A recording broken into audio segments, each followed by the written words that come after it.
Hello everyone! Hello mga sisi! So, wala lang.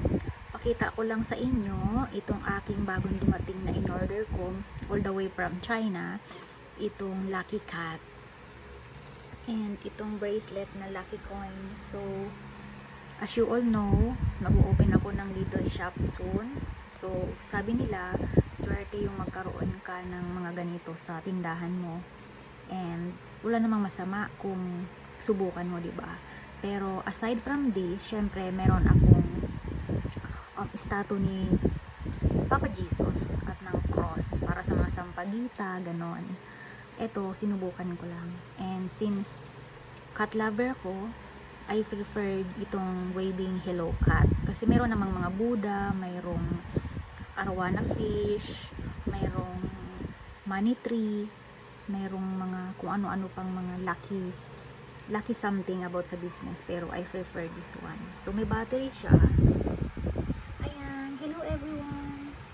Hello siya. Large ito, worth of 240. Tapos itong bracelet, mura lang yan, 50 pesos. Susuot ko yan kapag pupunta na ako sa shop. And marami namang kulay na pamimilian. Merong small, kulay silver, black, and yellow, but I prefer yellow kasi favorite kong color ang yellow. So sana maging maswerte sa akin itong ano. Ayan siya, ayan. Ayan. May battery. So syempre, hindi natin pwedeng iasa dito yung lahat kung hindi tayo kikilos. So syempre, magsisikap tayo, sabayan ng sikap para ma-achieve yung mga pangarap. Hindi pwedeng iasa lang sa mga paganito-ganito. Kumbaga ito, ano lang to, parang inspiration mo lang. Diba? Ang cute niya. Super cute.